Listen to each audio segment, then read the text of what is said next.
record on this computer. Here we go. We are recording. This is Unit 3 in acoustics.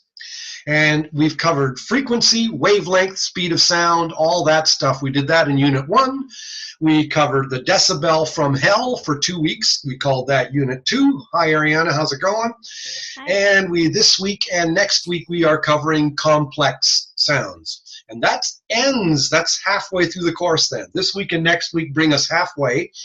Then I believe it's midterm time.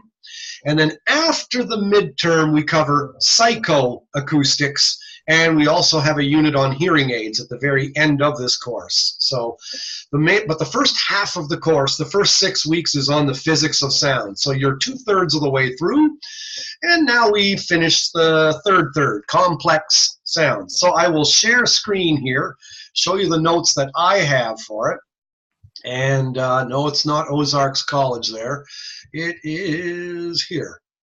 Complex Sounds and Filters, Lass and Woodford, Chapter 1, 18 through 36. Well, almost all sounds that we hear are complex.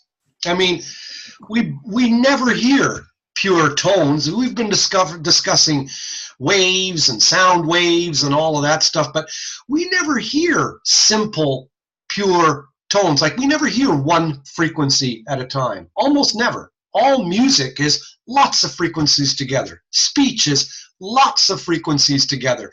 Traffic, garbage cans banging around. Everything is complex sounds, and that just means more than one frequency at the same time. Complex sounds are combinations, it says here, of many different frequencies. And each frequency may have different amplitudes and phases. So that's all a big mixture.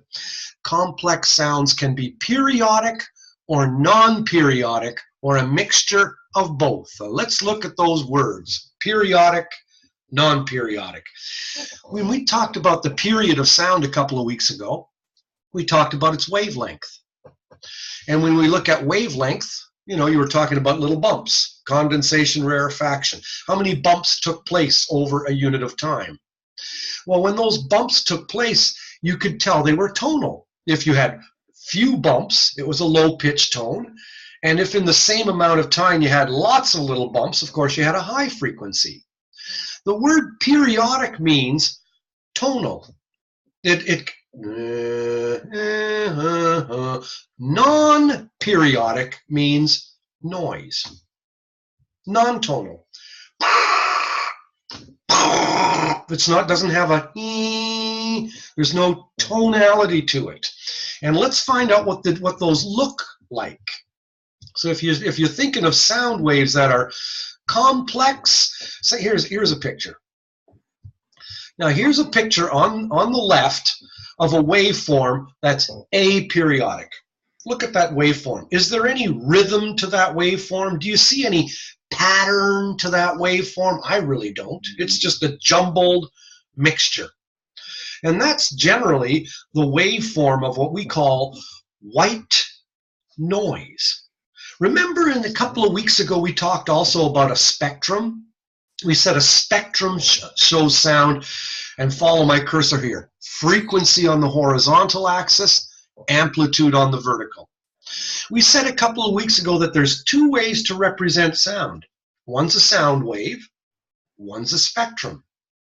A sound wave shows time on the horizontal, amplitude on the vertical, and a spectrum shows frequency on the horizontal, amplitude again on the vertical. Amplitude is spoiled. It's on both graphs. Okay? Remember, we said this a couple of weeks ago, there's 3 dimensions of sound.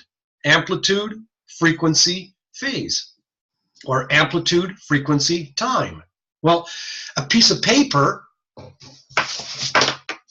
has only 2 dimensions, width and length. Okay? I can't put all 3 dimensions of sound onto a flat piece of paper.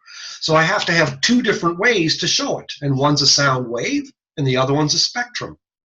A spectrum, look what it's missing. It's missing time. Time is not here.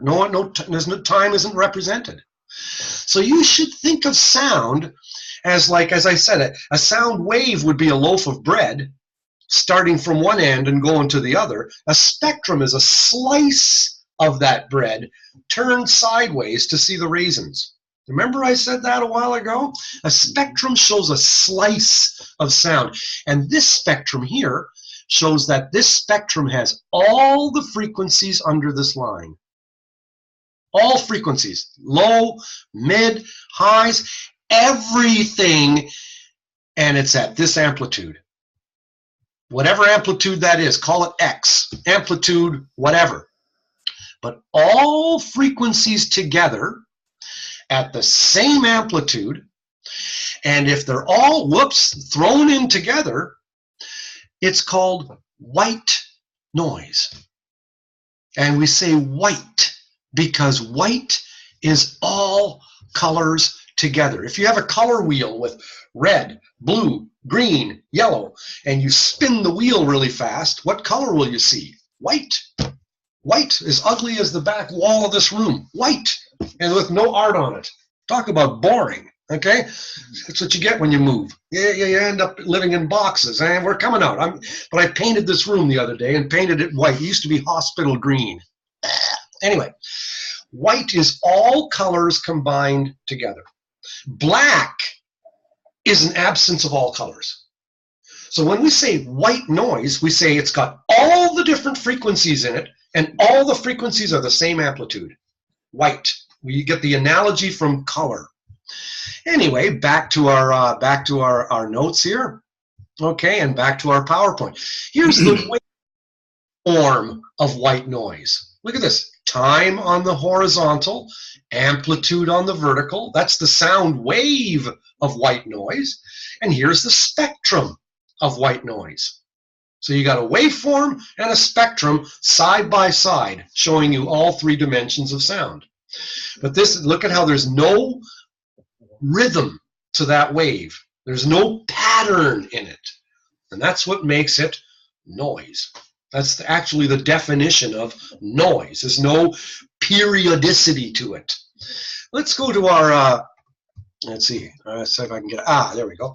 Go to our notes again and follow more closely. Periodic sounds have a sound wave that repeats over time. Any sound wave that repeats over time is said to be tonal. Until now, we've discussed pure tones. 1,000 hertz, 2,000 hertz, 3 hertz, all that, it really hurts, okay? But pure tones hardly exist in nature. The only time you hear a pure tone is in a hearing test under headphones, okay? All simple sounds, pure tones, are, of course, periodic. But most sounds we hear are complex. They are mixtures of a whole bunch of tones, and if the waveform mixture has no periodicity to it, no pattern, it's called noise, and it is aperiodic. And back to here, complex sounds can be periodic or non-periodic, or can be a mixture of both. Here below, spectrum versus waveform for representing complex sounds. Each has limitations because each one shows only 2 dimensions of sound. Sound takes place, as we said, in frequency, intensity, and time. A piece of paper only has 2 dimensions, length and width. And here you go. Waveform axes are time on the horizontal, amplitude on the vertical. They're great at showing you tiny changes in sound over time. But it's difficult to pick out the specific frequencies on a waveform. Well, let's look at that, for example. Let's go home. Here's a spectrum, by the way. I'm showing you a spectrum. This spectrum shows individual frequencies. Here, here, here. So this particular spectrum says, hey, they don't have all the frequencies in it. It's got 100 hertz, 200 hertz, 300 hertz. And look, the amplitude is getting less and less and less at the same time. Oh, okay, that's another example of a spectrum.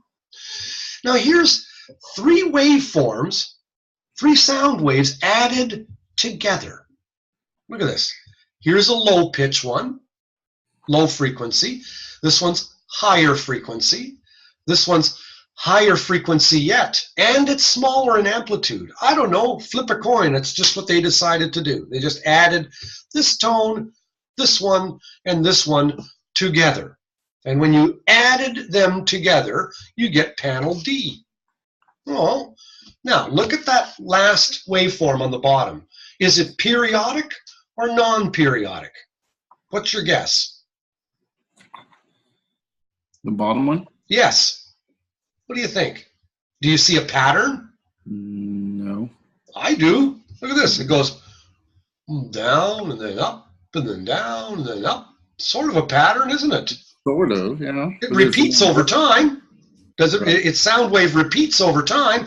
I got a bump and a bump and a bump and a bump, and they're all the same distance apart. Yeah, it's kind of ragged looking, but it beats the heck out of this one. Where's this guy here? Look at this. Now there's one with no pattern at all. I can't see nothing. I can see nothing in that one, but here, yeah, you sort of can. So it's going to be periodic because this is a tone. Whoops, the top one's a tone. Do, do, higher in pitch, more. If this is 1 second, I've got one waveform, another one, another one. So if this was 1 second, this would be 3 hertz. If this was 1 second, it would be 1, 2, 3, 4 hertz. If this was 1 second, I see 1, 2, 3, 4, 5, 5.5 hertz. I don't know, but it's smaller in amplitude. Add them together. Whoa, okay, that's what I get, I guess. Who knows? Yeah, it's just weird. All right, here's an example of 2 different spectra. Look at this one's flat. Now, I don't know why your Lassen Woodford, why they did this. Why did they make it go down over here? I don't know why they did that, but because white noise goes all the way to the end. But they're showing you white noise, it's flat.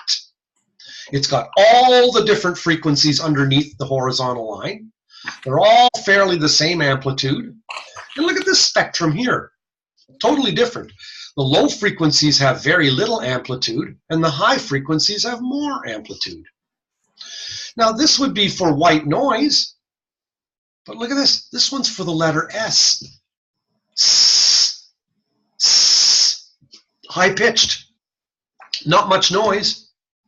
So the spectrum of the letter S shows lots of energy for the high frequencies.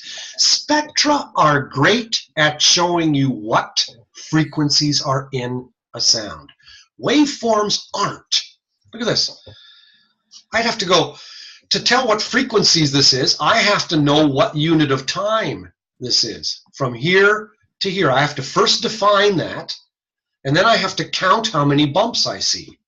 And only when I define my unit of time, and I count the number of bumps, then I can go, oh, okay, that's what hertz it is. That's what frequency it is.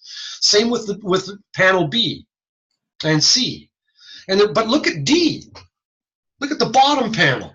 I mean, what frequencies are in there? Good grief.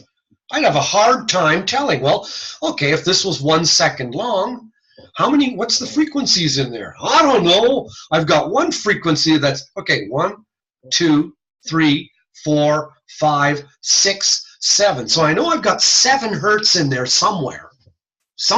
But I don't know what the other frequencies are. I wouldn't have a clue. I'd have to do a spectrum analysis of it. I'd have to figure it out. You'd have to figure out what the heck that was. Here, what frequencies are in here? All of them. Okay, done. What frequencies are in here? All of them. Done. Okay, and what's the amplitude? Well, they're all the same. Here, here, well, there's less amplitude for the lows, there's more for the highs. Done. But these absolutely suck at telling you what takes place over time, because time ain't in here. Time just isn't part of that picture. Time is part of this. So if this sound wave is changing over time, you'd be able to see it. You can see what's going on. Okay. Here's another spectrum. There's three spectra. And this might be from 3 different instruments. So look at this. They all have 300 hertz. They all happen to have 600 hertz. They all have 8.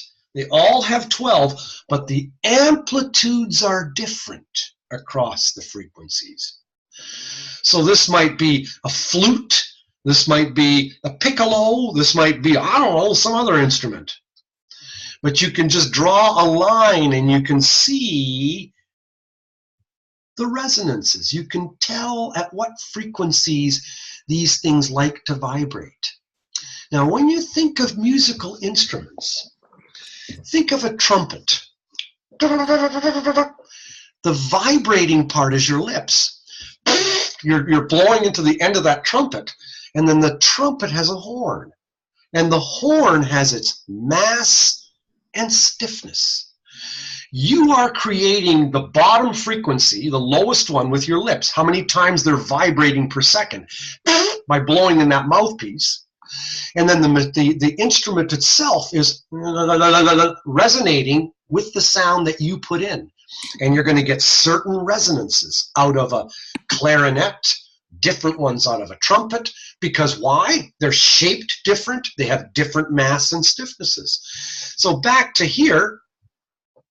Okay, if you're looking here, you might look at the lowest frequency, 300 hertz. That's in a spectrum. The lowest frequency is called the fundamental frequency. F-O, fundamental. The next one is a harmonic, and the next one's a harmonic, and the next one's a harmonic. These are harmonics. So if you blew into a trumpet, let's say, for example, this would be your fundamental frequency, the vibration of your lips. And then here would be the harmonics made by that instrument as it resonated with the fundamental frequency. They may all have the very same frequencies, but each of the frequencies are different in amplitude, and the amplitudes are different among the three different instruments. Let's go back to our good old share screen again, but this time let's looky at Ted. Click that, then do that. That always works. I have to say a little prayer and then things work here. Okay, so when you're reading here, waveform, axes are time and amplitude. Waveforms are great at showing you tiny changes in sound, but it's difficult to pick out specific frequencies. Look at this. Many sounds are mixtures of both tonality and noise. Speech. If I say the word speech, those are noises, but the E is tonal. It's from your larynx. Speech, if I say the word church, it's got ch, that's noise, but the is tonal. Speech is a mixture of tonality and noise. Vowels and voiced consonants. What do we mean by voiced consonants? Stop sharing and start looking. The letter M. Mom, Mary, I'm tonal. Hold your hand to your throat. Put your hand to your throat here. Say the letter M. Okay, now say ah.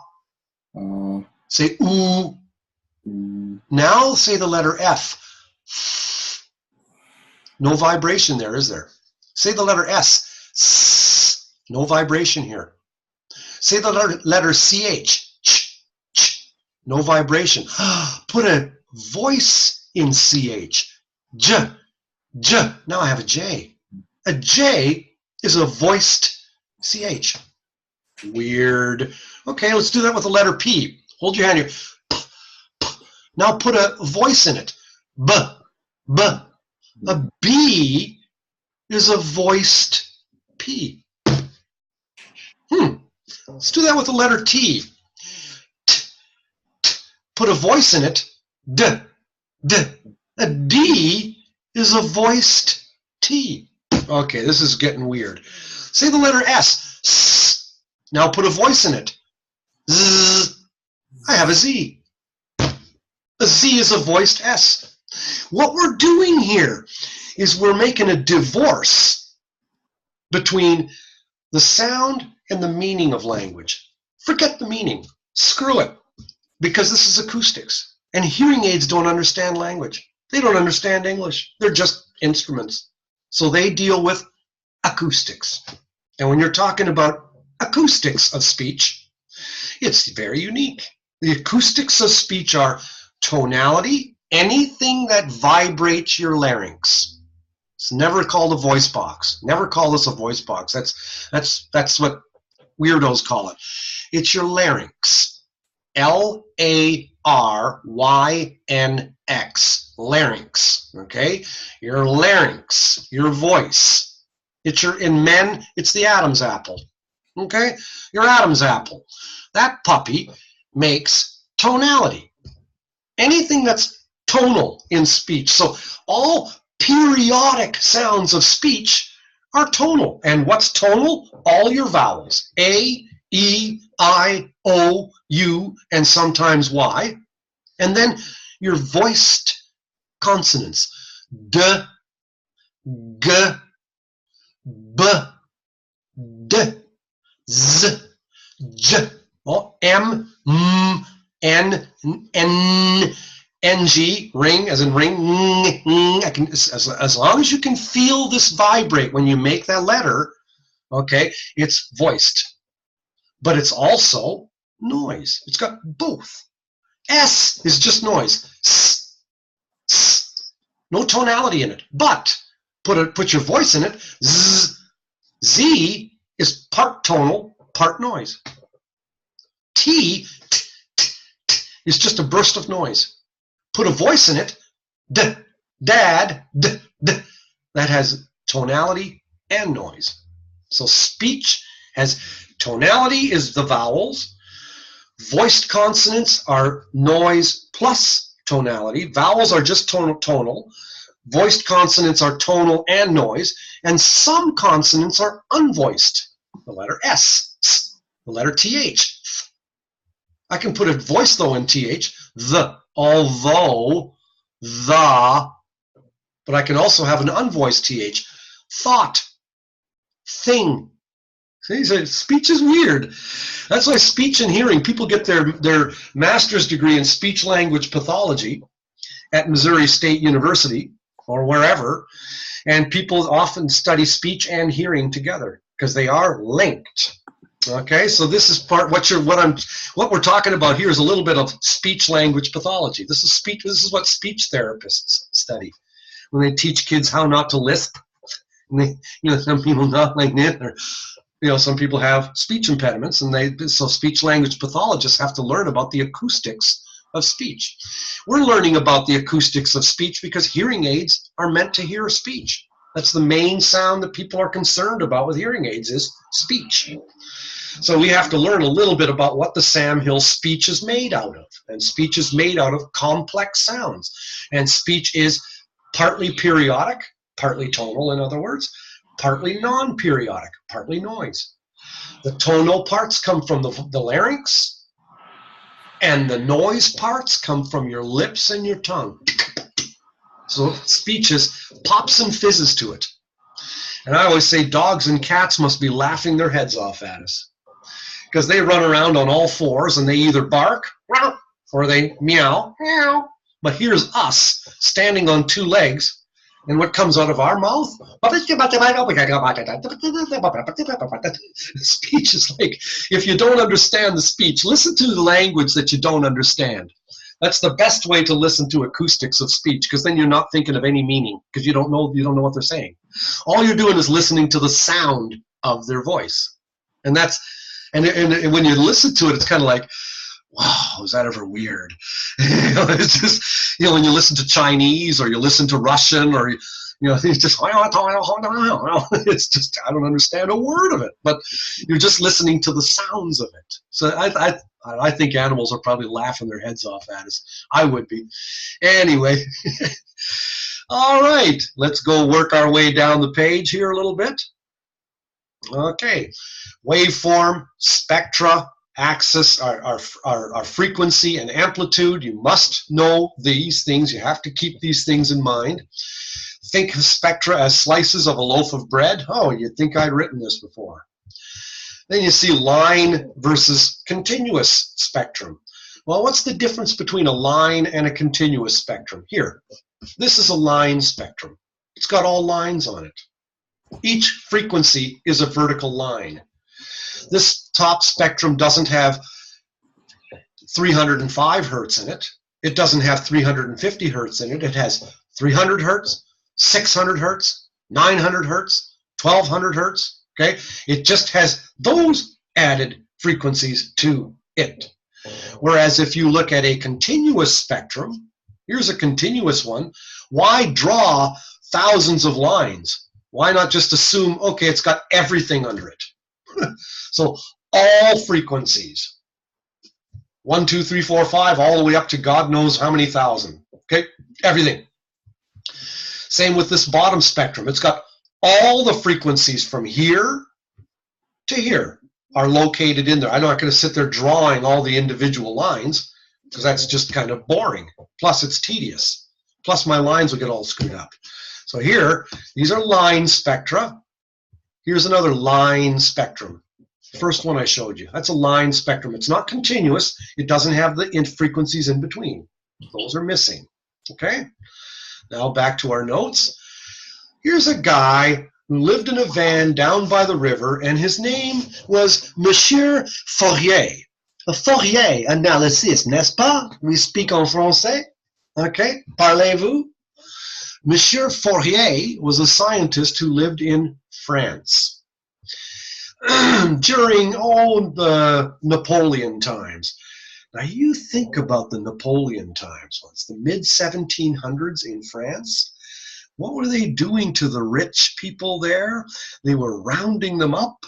It was the French Revolution, and they had this thing called a guillotine. They were chopping heads off. You ever study the French Revolution? Yikes.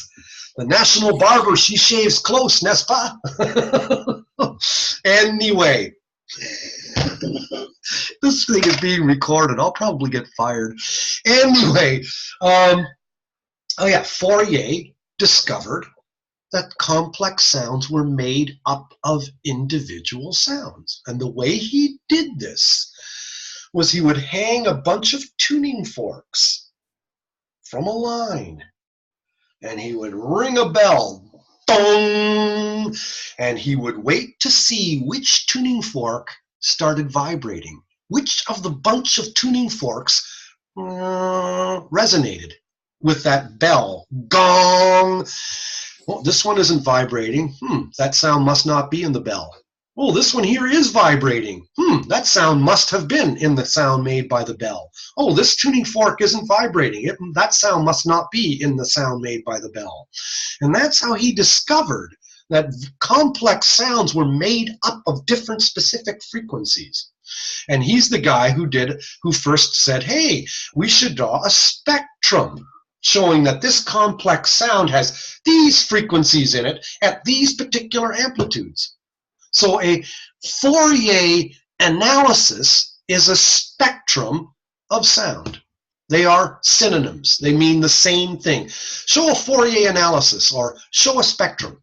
And that just is a complex sound shown as frequency and amplitude, and it shows the individual amplitudes of the individual frequencies. Fourier analysis. Good. There you go. All right. Fundamental frequency is the lowest frequency in a complex sound. In a periodic complex sound, harmonics are equal multiples of the fundamental frequency. Harmonics are equal multiples. Look at this.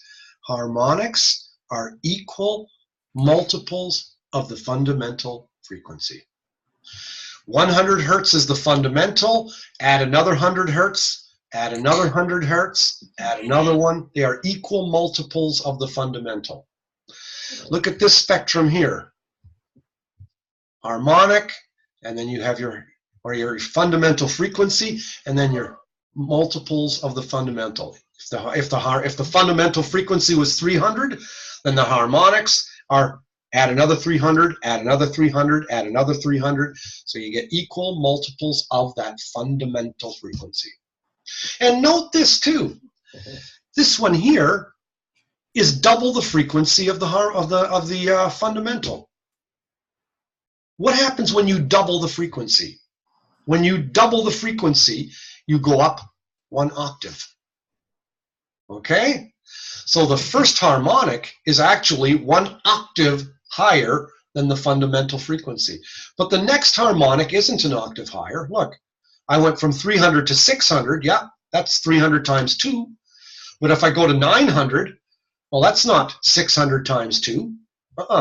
This one's the next octave, because 1200 is 600 times 2. This one isn't an octave higher. This one isn't an octave higher. This one isn't an octave higher. This one is, because 2400 is 2 times 1200.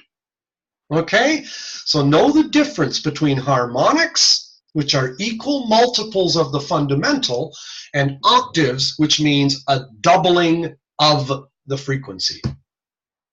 When we do human hearing tests, which you will learn about when you study audiometry, okay? Jot this down just for the heck of it. We test hearing at 125 hertz, and 125 hertz is low C in music. Da. Okay? The next frequency is 1 octave higher, 250 hertz. 250 hertz is middle C on a piano. The next octave we test is 500 hertz. That's high C on a piano. Music, low C, middle C, high C. I can't play music, so I'm not a musician. I know diddly about music, okay? I'll admit that right now. I like music, but I can't play.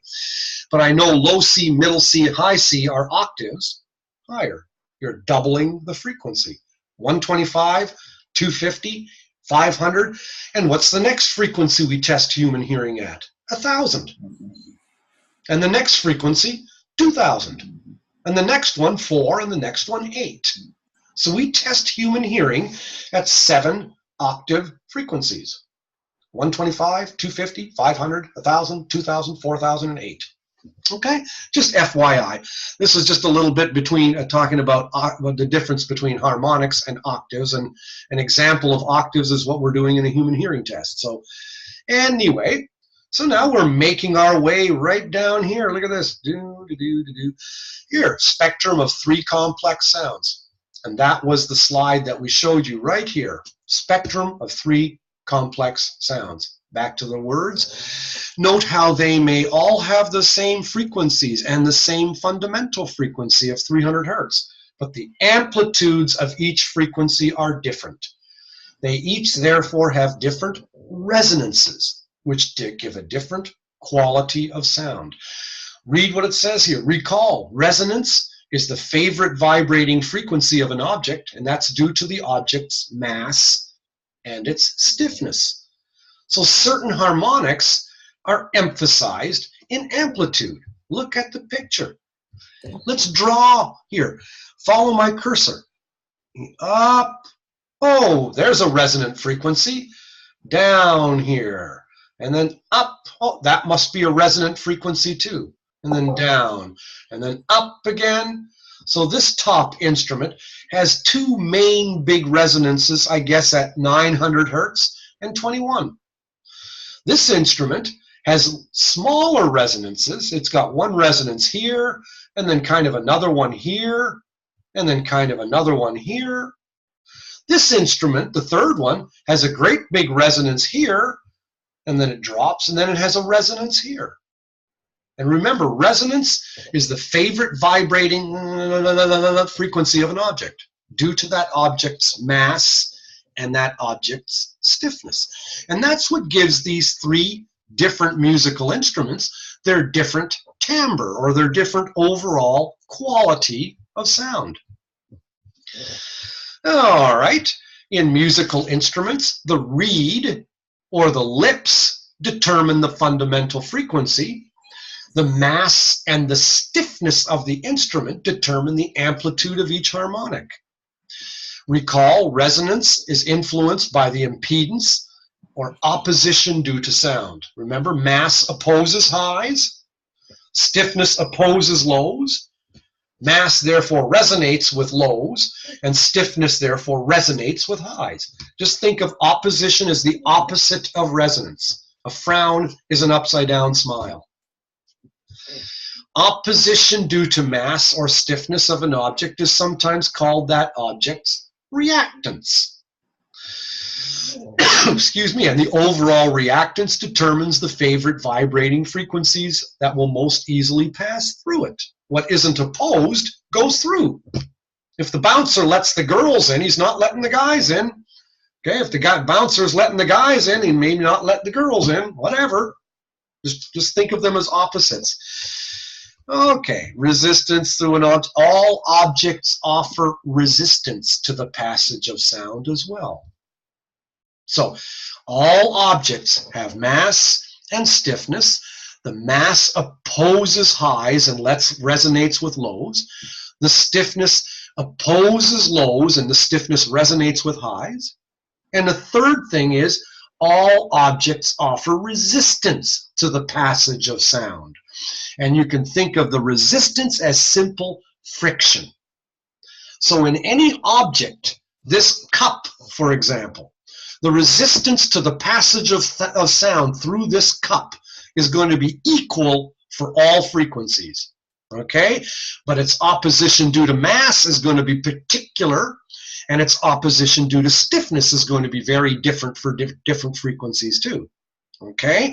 So the mass opposition and the stiffness opposition are called reactants. The resistance to the passage of sound through here is like simple friction.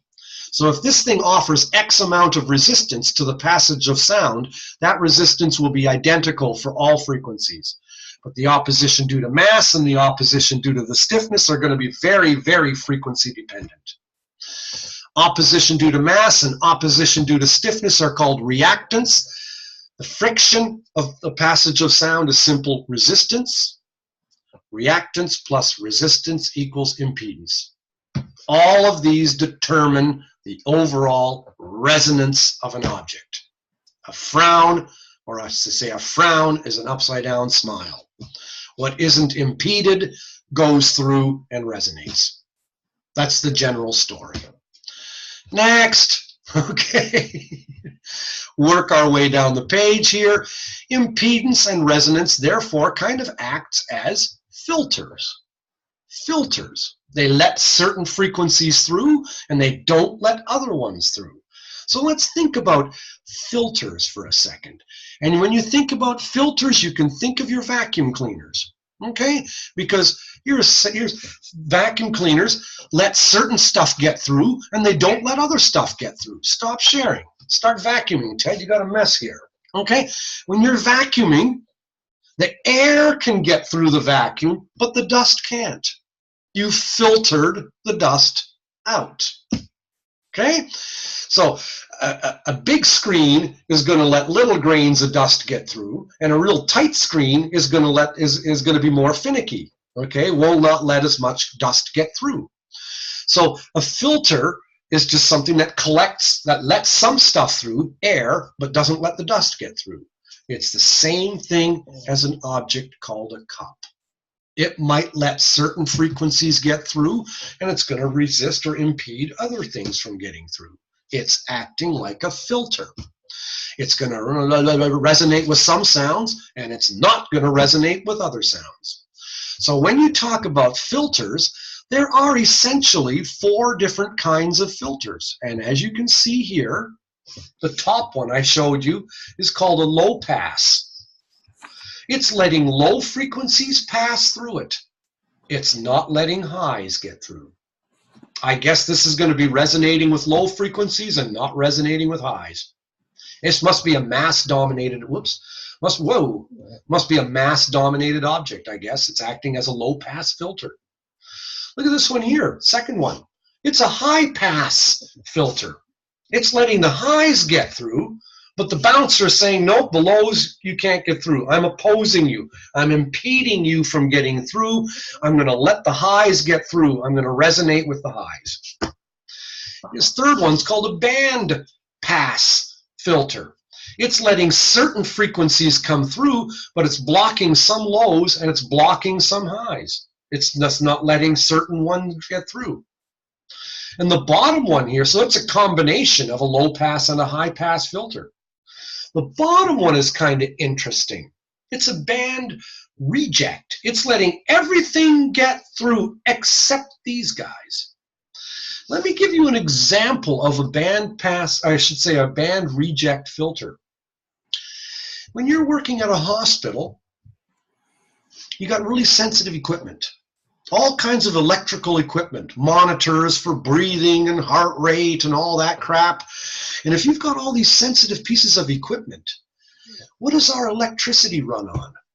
Our electricity, if you ever look up, you know, what the heck, here's a light, okay? If you're ever looking at what this light bulb is doing, okay, whatever, if you're looking at what a light is doing, or a fluorescent light, you ever look at a fluorescent light up above you? Guess what? It's going on and off 60 times a second. We can't see that. Our eyes can't pick that out.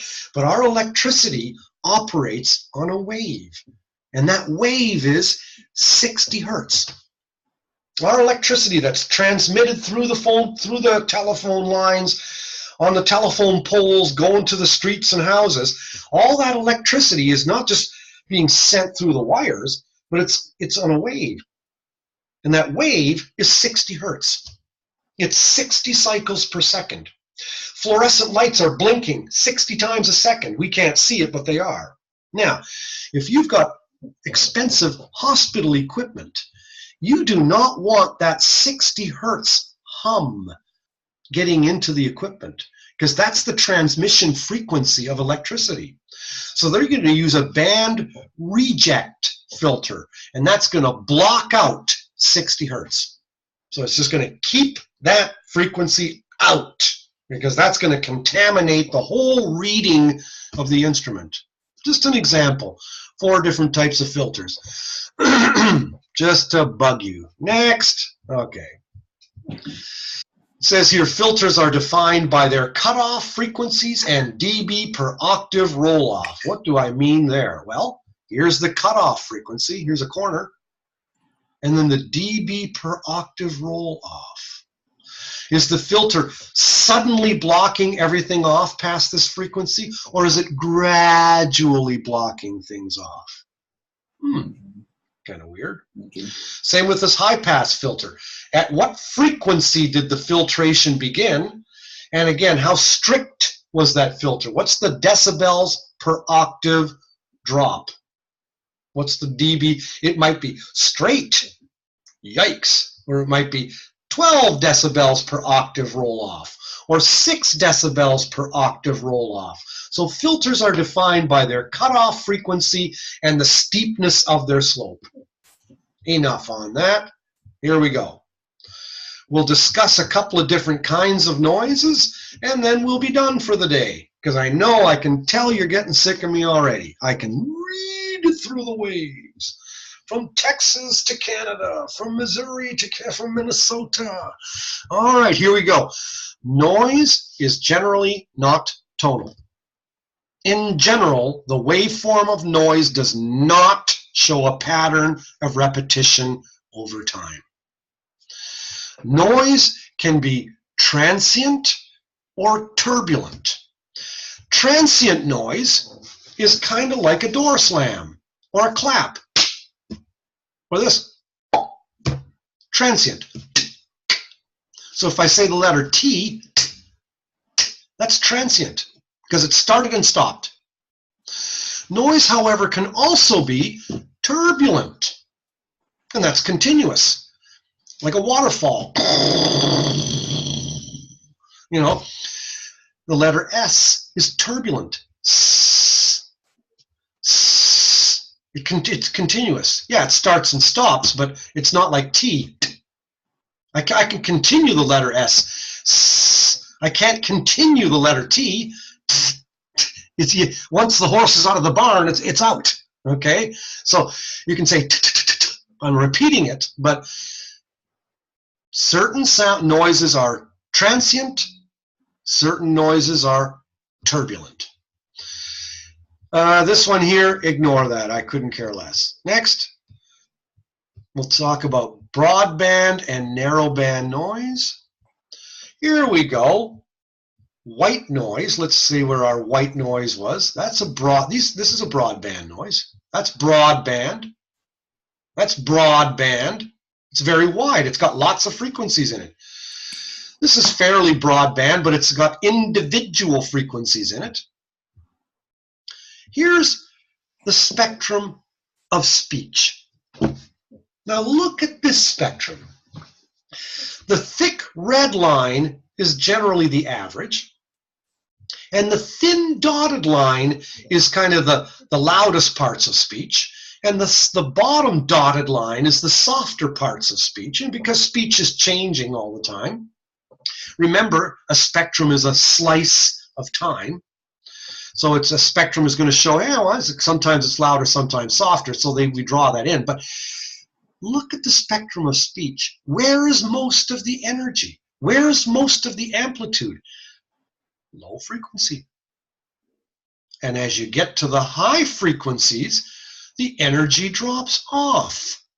So in speech, the loudest parts of speech are from the larynx, the vowels, the voiced sounds. If I yell across the street, Paul! Okay, if I yell, hey, Paul, get your ass over here. Okay, Paul, ah! It's from my throat. I'm not making the P louder. How do you make a louder P? I don't know. It doesn't have much of a range. And the L, a little bit, but it's the vowels that are louder. Come here! If I talk really loud, I'm speaking from my throat, but I can't make the S very loud, and I can't make the high frequency consonants. The letters are softer and they're higher in pitch. 2 dimensions. They are softer in amplitude, fewer decibels, and they are treble. The vowels in any voiced part of speech is not only louder, it's also lower in frequency. So the loud and lows, remember the 2 L's. Vowels and voiced sounds are louder and lower.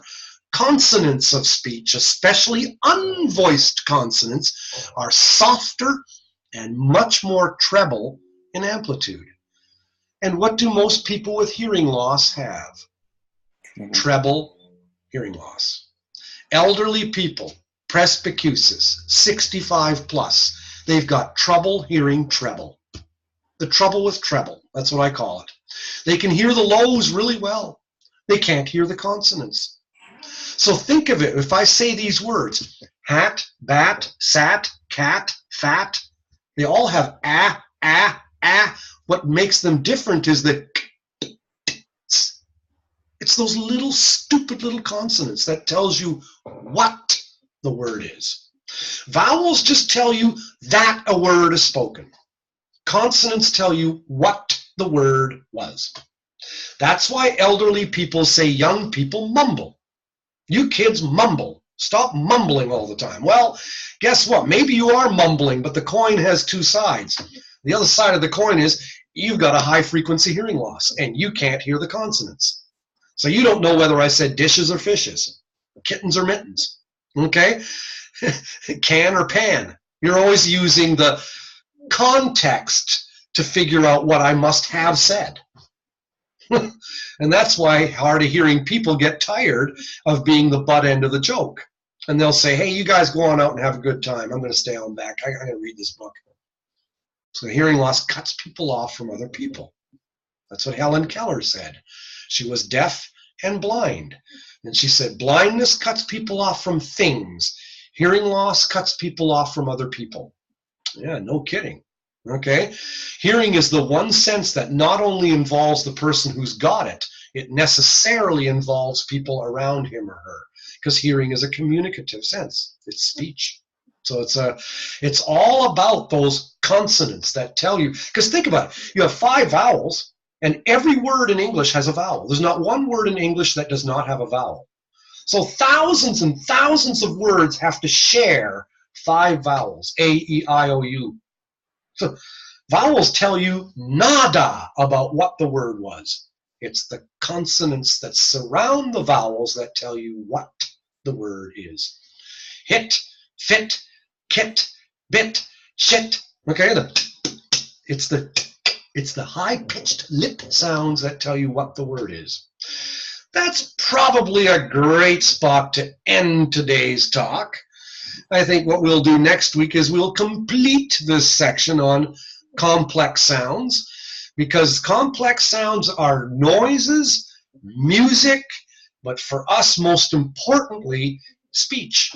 And it behooves of us to get a good grip on the concepts. Hey, how are you?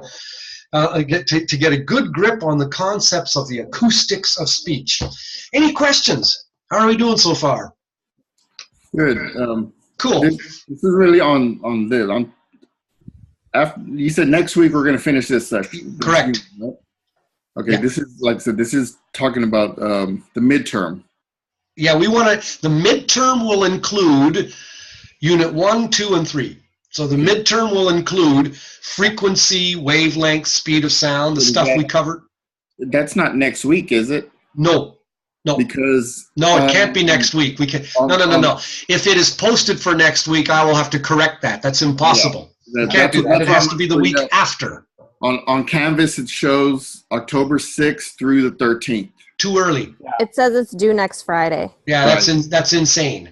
So if it's okay, let's say what is next? Okay, well, hang on. Yeah, I think that's a little bit too early. I'm going to tell Lynn Royer to move it back, to move it a week later, because next week is next week Wednesday. Well, theoretically, you could have it done by next week Friday, but that only gives you 2 days.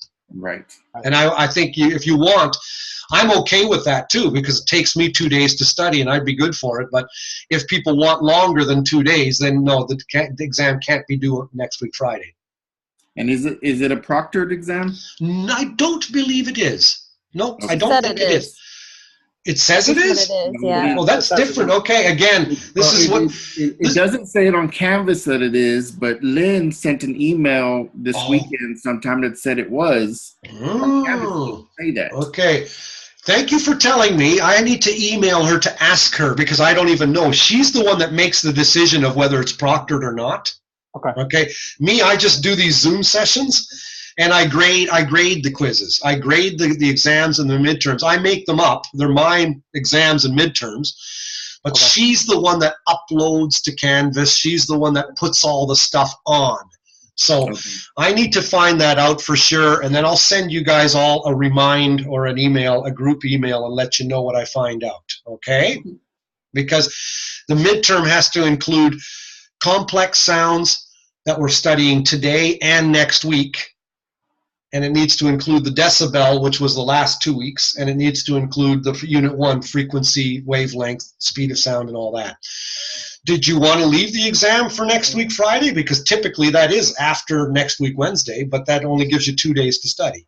So it's I would up like to it to you. be extended at least over the weekend. I think you're right. Because I feel like I work a lot next week, so I won't have time to study. So fair enough. Makes sense to me too. So I will send her an email and we'll get back at you. Okay. I have one more question on there real quick. Okay. Are we going to be provided any formulas for the proctored exam? If this is proctored, are we going to be provided any formulas to go off the test there, or are we supposed to memorize the formulas? I think you would have the formula pretty well memorized. Period of 1 over frequency. Frequency is 1 over period. Wavelength is speed of sound over the frequency. Frequency is speed of sound over the wavelength. What is it? dBSPL equals 20 times the logarithm of something over, what's the bottom? 0.0002, always 0.0002. You know, I may write down parts of it, but you guys are so good, you'll have that all down anyway. Thanks. Talking to the 3 people that are going to ace the course. The rest will get ace minus, but you guys will do fine. Okay, I'll stop recording here, and we'll talk at you soon. Okay. Okay. All right, Thank you. All right. Cheers.